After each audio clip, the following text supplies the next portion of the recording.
1877년 매사추세츠주의 한적한 농촌 마을에서 태어난 제시. 리버모어는 어린 시절부터 유난히 숫자에 대한 특별한 재능을 보였습니다. 가난한 농부의 아들이었던 그는 14세가 되던 해에 농부의 삶을 강요하는 아버지를 뒤로하고 단호히 보스턴으로 향했습니다. 그곳에서 그는 파인 앤 컴퍼니라는 작은 증권회사에 취직하여 칠판에 시시각각 변하는 주가를 기록하는 일을 맡게 되었습니다.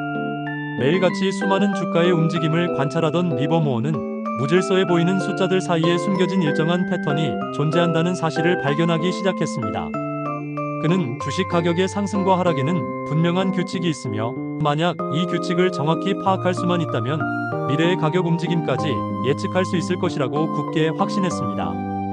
이러한 확신을 바탕으로 그는 자신이 모은 작은 돈으로 틈틈이 주식을 사고 팔기 시작했고 놀랍게도 연이어 수익을 올리는 데 성공했습니다. 그의 투자 인생에서 첫 번째로 기록된 큰 성공은 버링턴 철도회사 주식 거래에서 나왔습니다. 그는 차트 패턴을 세밀하게 분석한 결과 해당 주식의 가격이 곧 상승할 것이라고 예측하고 자신의 전 재산이었던 $5를 모두 투자했습니다. 며칠 후 그의 예상대로 주가가 상승하자 그는 $3.12라는 수익을 손에 쥐었습니다. 비록 액수 자체는 작았지만 이 성공은 그의 기나긴 투자 인생에 있어서 하나의 기념비적인 순간으로 남았습니다. 리버모어의 뛰어난 재능이 시장에 알려지면서 그는 더 이상 일반적인 증권회사에서 정상적으로 거래하는 것이 점차 어려워졌습니다. 그가 너무나도 자주 예측에 성공하며 돈을 벌자 증권사들이 그의 거래 주문을 받기를 거부하기 시작했기 때문입니다. 어쩔 수 없이 그는 버켓샵이라고 불리는 합법적인 거래소가 아닌 비공식적인 도박장과 같은 곳에서 거래를 계속해야만 했습니다. 하지만 버켓샵에서의 경험은 리버모어에게 돈으로 살 수 없는 귀중한 교훈들을 안겨주었습니다.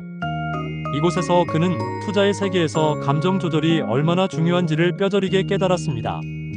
계속된 성공으로 연승가도를 달리던 어느 날 그는 과도한 자신감에 취해 평소보다 훨씬 큰 금액을 베팅했다가 결국 막대한 손실을 입고 말았습니다. 이 쓰라린 경험을 통해 그는 시장에서 가장 위험한 적은 바로 자기 자신이다라는 중요한 진리를 깨닫게 되었습니다. 또한 버켓샵에서 그는 다양한 유형의 투자자들을 면밀히 관찰할 기회를 가졌습니다. 그는 감정에 쉽게 휘둘려 충동적으로 사고파는 사람들, 발생한 손실을 인정하지 못하고 계속해서 자금을 추가 투입하는 사람들, 그리고 아주 작은 이익에 만족하여 너무 일찍 주식을 팔아버리는 사람들을 지켜보았습니다. 이러한 관찰을 통해 그는 인간의 심리가 투자 결과에 얼마나 지대한 영향을 미치는지를 깊이 있게 이해하게 되었습니다. 20대 초반의 젊은 리버모어는 큰 자신감에 차서 마침내 미국의 금융 중심지인 월스트리트로 향했습니다. 버켓샵에서 벌어들인 자금을 종잣돈 삼아 그는 본격적인 주식 거래의 세계에 과감히 뛰어들었습니다. 그의 월스트리트 경력 초기에는 모든 것이 순조로워 보였습니다. 버켓샵에서 사용했던 그의 매매 기법들은 실제 주식 시장에서도 효과적으로 통했고 그의 자산은 빠른 속도로 불어났습니다. 하지만 월스트리트는 버켓샵과는 그 복잡성에서 차원이 다른 곳이었습니다. 이곳에서는 거대 자본에 의한 시장 조작, 불법적인 내부자 거래, 그리고 대형 투자자들 사이의 치열한 심리전과 같은 수많은 복잡한 요소들이 서로 얽혀 있었습니다. 결국 리버모어는 코튼 주식에 대규모로 투자했다가 전혀 예상하지 못했던 시장의 급격한 변동으로 인해 자신의 첫 번째 파산을 경험하게 됩니다. 모든 것을 잃고 깊은 절망에 빠진 리버모어였지만 그는 결코 포기하지 않았습니다. 오히려 이 쓰라린 실패를 통해 그는 몇 가지 매우 중요한 교훈을 얻었습니다. 첫째, 아무리 높은 확신이 들더라도 한 가지 종목에 자신의 모든 자산을 집중해서는 절대로 안 된다는 분산 투자의 원칙이었습니다. 둘째, 개별 종목의 호재나 악재를 분석하는 것보다 시장의 전반적인 큰 흐름, 즉 추세를 파악하는 것이 훨씬 더 중요하다는 사실이었습니다. 셋째, 손실이 미리 정해놓은 일정 수준에 도달하면 어떠한 미련도 없이 반드시 기계적으로 손절매를 해야 한다는 것이었습니다. 파산 이후 리버모어는 다시 아주 작은 금액부터 시작하며 재기를 노렸습니다. 이전과는 달리 이번에는 훨씬 더 신중하고 체계적인 방법으로 시장에 접근했습니다. 그는 자신만의 명확한 거래 규칙을 수립하고 어떤 상황에서도 이 규칙을 철저하게 지키고자 노력했습니다. 특히 그는 추세를 따르라는 원칙을 자신의 투자 철학의 핵심으로 확고히 했습니다. 시장이 전반적으로 상승하는 추세에 있을 때는 매수 포지션을 취하고 시장이 하락하는 추세일 때는 공매도를 하는 것이 그의 가장 기본적인 전략이 되었습니다. 또한 리버모어는 시장 진입과 청산의 시점, 즉 타이밍의 중요성을 깊이 깨달았습니다. 그는 아무리 펀더멘털이 좋은 우량 종목이라도 잘못된 타이밍에 매수하면 손실을 볼 수밖에 없고, 반대로 평범한 종목이라 할지라도 적절한 타이밍에 진입하면 큰 수익을 올릴 수 있다는 사실을 이해했습니다. 그는 언제나 시장이 스스로 무엇을 말하고 있는지 귀 기울여 듣는 것의 중요성을 강조했습니다. 이 재기의 시기에 그는 자신만의 독특한 기록 시스템을 개발했습니다. 그는 자신의 모든 거래 내역과 당시의 시장 상황, 그리고 거래를 할 때의 심리 상태까지 아주 상세하게 기록했습니다. 이를 통해 과거의 거래에서 일정한 패턴을 찾고 자신의 실수를 객관적으로 분석할 수 있었습니다. 이러한 체계적인 접근 덕분에 그의 거래 실력은 비약적으로 향상되었고 그의 자산도 다시 꾸준히 늘어나기 시작했습니다. 1907년 미국 경제 전반에 어두운 먹구름이 들이우기 시작했습니다. 대부분의 투자자들은 여전히 시장에 대해 낙관적인 태도를 유지하고 있었지만 리버모어는 시장이 보내는 미묘하고 불길한 신호들을 감지하고 있었습니다. 그는 시장의 전체 거래량 변화, 시장을 선도하는 주요 종목들의 가격 움직임, 그리고 투자자들의 전반적인 심리 상태 등을 종합적으로 분석했습니다. 그 결과 그는 곧 엄청난 규모의 시장 폭락이 임박했다는 결론에 도달했습니다. 리버모어는 자신의 분석을 믿고 과감하게 대규모 공매도에 나섰습니다. 공매도란 주식을 빌려서 현재 가격에 판 뒤 나중에 주가가 하락했을 때 더 낮은 가격에 다시 사서 갚는 거래 방식입니다. 이는 주가가 하락할 때 큰 수익을 얻을 수 있는 고위험 전략입니다. 그 당시만 해도 공매도는 일반 투자자들에게 매우 생소하고 위험한 거래 방식이었기 때문에 많은 사람들이 리버모어의 이러한 행동을 이해하지 못하고 의아하게 여겼습니다. 하지만 리버모어의 예측은 놀라울 정도로 정확했습니다. 1907년 10월 마침내 주식시장이 대폭락하기 시작했습니다. 하루 만에 수십 %씩 주가가 떨어지는 종목들이 속출했고 이로 인해 수많은 투자자들이 파산의 고통을 겪었습니다. 반면 시장의 하락에 베팅했던 리버모어는 공매도를 통해 천문학적인 액수의 수익을 올렸습니다. 그는 단 하루 만에 100만 달러가 넘는 수익을 올린 날도 있었습니다. 이 엄청난 성공으로 리버모어는 월스트리트의 곰이라는 별명을 얻게 되었습니다. 그러나 그는 이 성공에 도취되지 않았고 오히려 이전보다 더욱 신중한 태도를 유지했습니다. 그는 시장은 개인의 희망이나 두려움 같은 감정과는 아무런 상관없이 그저 자신의 길을 갈 뿐이다라는 것을 깨닫고 감정을 완전히 배제한 객관적인 분석의 중요성을 다시 한번 깊이 확인했습니다. 1920년대는 미국 역사상 가장 화려하고 뜨거웠던 호황기, 즉 광란의 20년대 중 하나였습니다. 주식시장은 매일같이 사상 최고가를 경신했고 사회 전체가 주식 투자만 하면 누구나 부자가 될 수 있다는 거대한 환상에 빠져 있었습니다. 사람들은 빚을 내어 주식을 사는 것을 당연하게 여겼고 심지어 거리의 구두닦이 소년까지 주식에 대해 이야기할 정도로 투기 열풍이 극에 달했습니다. 하지만 제시 리버모어는 이러한 광기 어린 분위기 속에서도 흔들리지 않고 냉정함을 유지했습니다. 그는 시장의 기술적 지표들을 그 어느 때보다 면밀하게 분석했고 1929년 초부터 시장 곳곳에서 나타나는 불길한 신호들을 감지하기 시작했습니다. 그는 거래량과 가격의 미묘한 관계 변화, 시장을 이끌던 선도주들의 힘 빠진 가격 움직임, 그리고 극단으로 치닫는 시장 참가자들의 심리 상태 등을 종합적으로 고려했습니다. 그 결과 그는 역사에 기록될 만한 거대한 폭락이 임박했다고 최종적으로 판단했습니다. 1929년 여름부터 리버모어는 아주 조금씩 시장이 눈치채지 못하게 공매도 포지션을 조심스럽게 늘려나갔습니다. 그의 주변 사람들은 그의 이러한 행동을 전혀 이해하지 못했습니다. 시장이 계속해서 상승하고 있는데 왜 굳이 하락에 돈을 거느냐는 비판과 조롱이 쏟아졌습니다. 하지만 리버모어는 자신의 분석과 평생에 걸쳐 쌓아온 경험을 믿었기에 전혀 흔들리지 않았습니다. 그의 분석이 말하는 미래는 너무나도 분명했습니다. 마침내 1929년 10월 24일 역사상 검은 목요일로 기록된 그날이 왔습니다. 주식시장은 속절없이 무너지기 시작했습니다. 그리고 며칠 뒤인 10월 29일 검은 화요일에는 더욱 참혹하고 절망적인 대폭락이 이어졌습니다. 수많은 투자자들이 단 하루아침에 자신의 모든 것을 잃었고 많은 이들이 깊은 절망에 빠졌습니다. 하지만 시장의 붕괴를 예측했던 리버모어는 또다시 공매도를 통해 천문학적인 수익을 올렸습니다. 그의 자산은 당시 돈으로 1억 달러에 육박했으며 이는 현재 가치로 환산하면 수십억 달러에 해당하는 엄청난 금액이었습니다. 그는 대공황의 승리자라는 별명을 얻으며 전 세계적으로 그의 명성을 떨쳤습니다. 리버모어가 거둔 엄청난 성공의 비결 중 하나는 인간의 심리에 대한 깊은 통찰력이었습니다. 그는 주식시장이 단순히 숫자나 경제, 데이터와 같은 이성적인 요인만으로 움직이는 것이 아니라는 사실을 일찍이 깨달았습니다. 시장은 결국 그 안에 참여하는 수많은 인간들의 희망, 탐욕, 공포와 같은 감정과 심리에 의해 좌우된다고 보았습니다. 그는 특히 군중 심리가 가진 위험성에 대해 거듭 강조했습니다.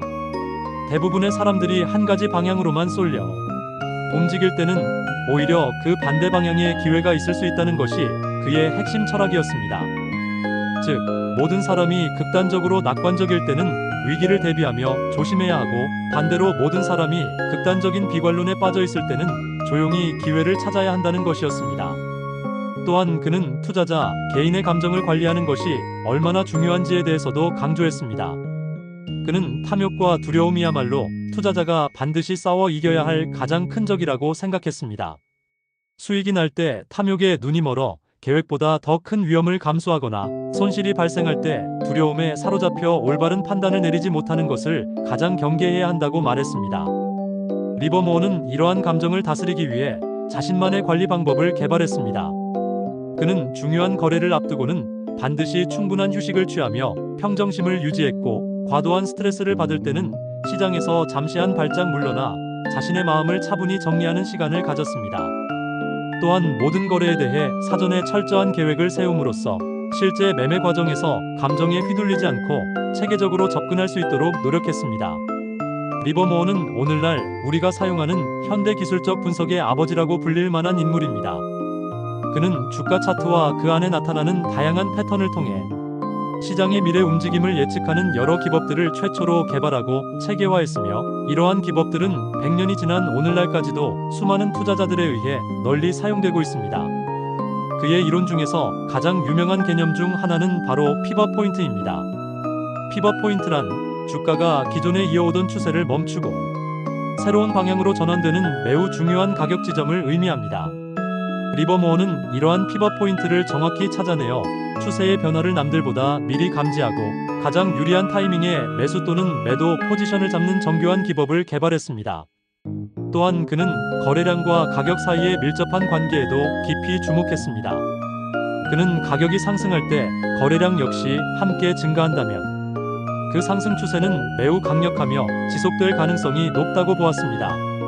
반대로 거래량의 증가 없이 가격만 상승한다면 그 상승 추세는 힘이 약하며 곧 꺾일 수 있다는 중요한 사실을 발견했습니다. 리버모어는 시장의 저항선과 지지선이라는 개념을 더욱 발전시킨 인물이기도 합니다.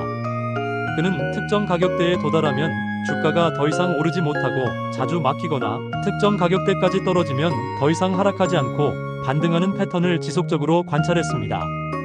그리고 이를 활용하여 매수와 매도의 타이밍을 정밀하게 잡는 실전적인 매매 기법을 개발했습니다.